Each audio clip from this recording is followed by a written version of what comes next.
नमस्कार दोस्तों, मैं राजीव शर्मा दिव्य एजुकेटर्स चैनल पर अपना टॉपिक समसामयिक मुद्दे यानी करंट इश्यू को लेकर आपके समक्ष आया हूं। आज इंडिया आउट और ऑपरेशन क्रैक्टस के विषय में हम आपको पूरा का पूरा अवगत कराएंगे। ये मुद्दा जो चल रहा है वो मालदीव में चल रहा है। मालदीव, अगर चूँकि मैं आपको पहले बता चुका हूँ कि मैप बनाना मुझे अच्छी तरह नहीं आता, फिर भी मैं आपको बना के दिखा रहा हूँ कि मालदीव की लोकेशन ये है। यानी इसमें देखा जाए तो भारत के हिंद महासागर में भारत का एक पड़ोसी देश है जिसका नाम मालदीव है। ये देश असल में मुख्य रूप से जो है वो इस्लामिक देश है और इसकी सामरिक दृष्टि से लोकेशन को देखा जाए तो लक्षद्वीप हमारा यह है अरब सागर में और हिंद महासागर में मालदीव है। तो मालदीव और लक्षद्वीप के बीच की दूरी मात्र 700 किलोमीटर है और यहाँ से यहाँ भारत के मुख्य भूभाग की दूरी हमारी 1200 किलोमीटर है। यह मालदीव का हम इस ग्लोब में देखें तो मालदीव की लोकेशन यह देखेंगे तो ये इमारत बनी दिखाई दे रही है। ये इसकी लोकेशन है जो कि 3 डिग्री देशांतर अक्षांश रेखा पर से लगभग 4 या 5 डिग्री या 6 भी हो सकता है, 6 डिग्री देशांतर रेखा तक है, अक्षांश रेखा तक है और भारत 8.4 डिग्री से भारत के मुख्य भूभाग की दूरी शुरू होती है। इसको देखने के बाद अब हम मालदीव के विषय में थोड़ा मानचित्र पर आप फोकस रखिएगा, मैं साइड में हो रहा हूँ। मालदीव के विषय में जानते हैं। मालदीव भारत का एक पड़ोसी देश है और पड़ोसी देश होने के नाते और सामरिक दृष्टि से यह महत्वपूर्ण है। देश के करीबी मालदीव से भारत देश के करीबी रिश्ते रहे हैं। 1988 से जब इस देश में तख्ता पलट का खतरा मंडरा रहा था तो भारत सरकार ने ऑपरेशन क्रैक्टस को इसमें लागू किया था।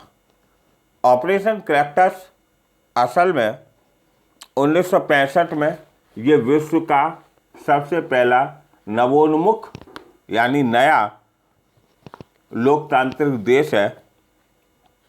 ब्रिटिश हुकूमत से ये आज़ाद हुआ था और मालदीव में शुरू में राजतंत्रीय प्रणाली थी और 1988 में यहाँ के पर राजनीतिक तख्ता पलटने का संकट गहरा गया था क्योंककि श्रीलंका के बंदूकधारियों ने यहाँ पर तख्ता पलट करने की कोशिश की। 1965 में इस समय 1988 में इस समय यहाँ पर राष्ट्रपति मालदीव के थे राष्ट्रपति मामूल अब्दुल मयूब। मालदीव में राष्ट्रपति थे इस समय मामूल अब्दुल मयूब। गयूब को इस संकट के वक्त गयूब ने इस संकट के वक्त भारत की मदद मांगी और भारत की मदद मांगने के बाद भारत ने अपनी मदद भेजी और भारत सरकार ने यहाँ पर ऑपरेशन क्रैक्टस को शुरू कराया था।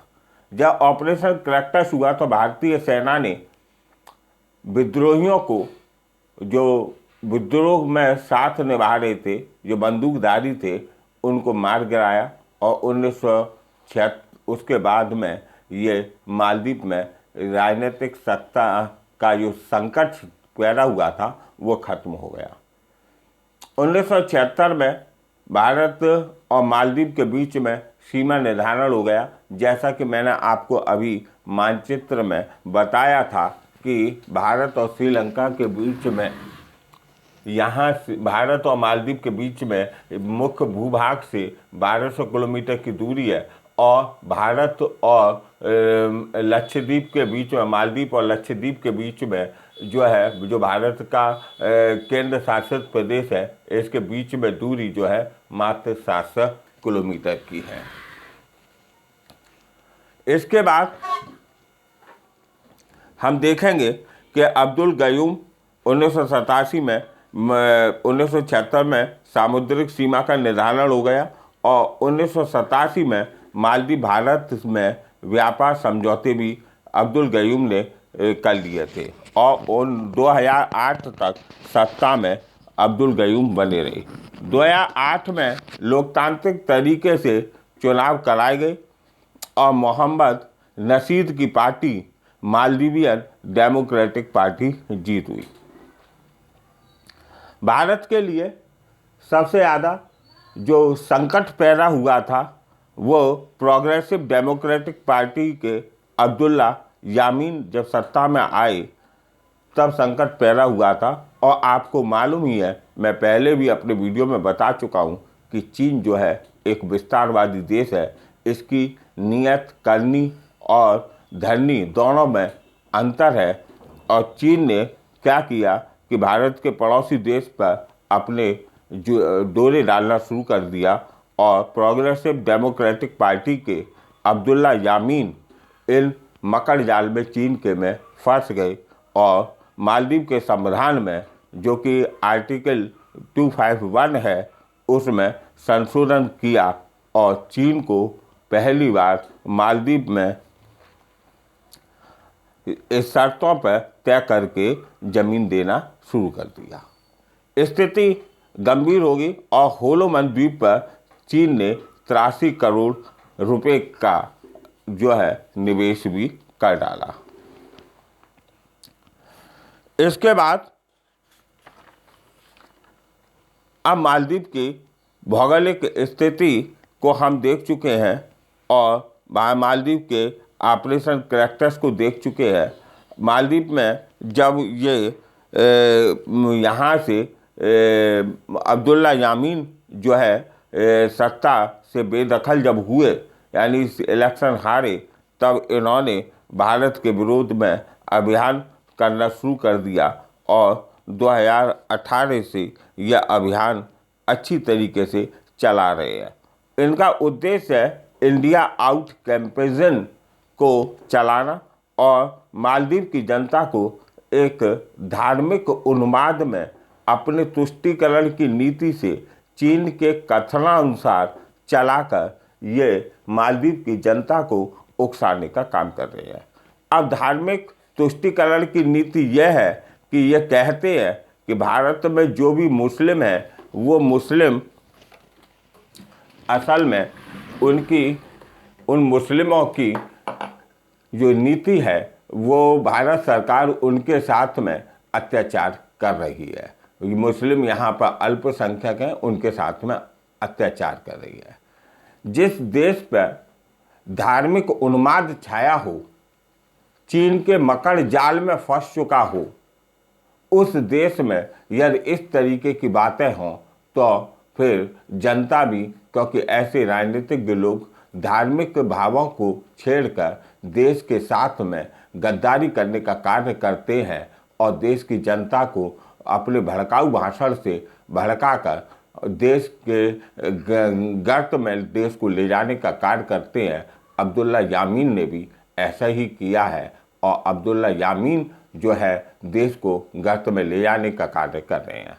इनका मानना यह है कि कैसे भी करके हम जो है भारत में, इन्होंने कहा कि भारत अपने संविधान के अनुसार नहीं चल सकता, मुस्लिम अल्पसंख्यकों पर अत्याचार कर रहा है, तो हमारे कानून और संविधान की रक्षा ये कैसे करेगा। तो इन्होंने उसका आड़ लेकर भारत के सैनिकों को वहाँ पर भारत ने जो अपने हेलीकॉप्टर एयरक्राफ्ट वगैरह लगा रखे हैं उन्हें निकालने के लिए अभियान शुरू किया, जिसका नाम इंडिया आउट है। इंडिया आउट में इन्होंने कहा था कि भारत ने अपने अगर गिफ्ट एयरक्राफ्ट वगैरह किया तो भारत इन पर अपने सैनिकों को क्यों रखे हुए हैं, हमारे मालदीव के पायलट इनको चला लेंगे। जब इनको इस तरीके की बात होना शुरू हुआ तो उसके पीछे फिर एक मकसद खुलकर सामने आया कि चीन जो है एक संतुष्टिकरण की नीति को अपनाए हुए है और चीन ने इस तुष्टिकरण की नीति के अनुसार अपना काम कर दिया, क्योंकि मालदीव से होकर उसके लाखों मालवाहक जहाज जाते हैं और उनको वो नष्ट करने का काम कर रहा है। इस तरीके से चीन की जो छिपी हुई मंतव्य है वो मंतव्य जो है उभर कर सामने आया। चीन भारत में क्या विश्व में राजनीतिक हस्तक्षेप कर रहा है। चाहे चीन कहीं पर भी हो, चाहे वो पाकिस्तान में हो अपना हस्तक्षेप कर रहा हो, या कहीं पर भी हो, या चिली में हो, कहीं पर भी हो, चीन जो है अपने राजनीतिक हस्तक्षेप द्वारा सबसे पहले उसे अपना आर्थिक औपनिवेशिक देश बनाने का कार्य करता है और उसे गुलाम बनाने का कार्य करता है। चीन के लिए सामरिक दृष्टि यह है कि भारत एशिया में भारत तो समझता नहीं है एशिया में कि चीन हमारा प्रतिद्वंदी है, लेकिन चीन ये समझता है कि भारत हमारा प्रतिद्वंदी है और इस आधार पर चीन भारत को दबाने के लिए अपने भाई का रोल, भाई मतलब गुंडा, गुंडा मतलब दादा, भाई का रोल अपनाने के लिए बेकाबू रहता है और इस तरीके से वो चाहे ताइवान हो, चाहे हांगकांग हो, चाहे अन्य कोई देश हो, चाहे पाकिस्तान हो, और यहाँ तक कि जो विश्व की पावर है, सुपर पावर है, अमेरिका को भी वो धमकी देने से नहीं चूक रहा है। वो रूस में भी हस्तक्षेप करता है, वो वियतनाम में भी हस्तक्षेप करता है, वो दक्षिण एशियाई देशों में भी हस्तक्षेप करता है। कुल मिलाकर जापान भी उसका शिकार है। इस तरीके से अब विश्व को एक बार पुनः समझना पड़ेगा कि कुछ पैसों के लिए चीन जैसे मुल्क को, जो कि वास्तविकता में एक दैत्य का रूप निभा रहा है, जिसने विश्व को कोरोना की बीमारी देकर विश्व को एक गर्त में डाल दिया, आए दिन इसके नए नए वेरिएंट निकलते रहते हैं और ये वेरिएंट इतने घातक होते हैं कि आदमी उभर भी नहीं पाता, अपने धंधे पानी भी नहीं चला पाता, तब तक वो उस गर्त में फिर समाया आता है। ऐसे मुल्क के खिलाफ विश्व को एकजुटता का परिचय मेरे हिसाब से देना चाहिए और चीन की तुष्टिकरण की नीति को विश्व को अब अवेयर कराना चाहिए कि इस तरीके के कोई काम ना करें जो चीन अपने काम में सफल हो जाए। आज हम यहीं तक रखते हैं और कल भी हम इसका ये बताने की आपको कोशिश करेंगे, इसका दूसरा टॉपिक भी, कि यूटी क्या है, यानी यूनियन टेरिटरी क्या है, यूनियन टेरिटरी क्यों अस्तित्व में, केंद्र की भूमिका यूनियन टेरिटरी में क्या होती है, यूनियन टेरिटरी क्यों अस्तित्व में आया और वर्तमान परिवेश में पुदुचेरी एक स्टेट हुड का दर्जा प्राप्त करने के लिए क्या क्या पुरजोर कोशिश कर रहा है। अगर आप फेसबुक पर देख रहे हैं तो फेसबुक पर दिव्य एजुकेटर्स चैनल का पेज को लाइक करके मुझे प्रोत्साहित कीजिए और मेरे चैनल को आगे बढ़ाइए। आपकी यह प्रेम मेरे दिल और मस्तिष्क पर अविस्मरणीय छाप डालेगा। आपको मेरा वीडियो अच्छा लगा तो उसे लाइक कीजिए, शेयर कीजिए और सब्सक्राइब कीजिए। जय हिंद।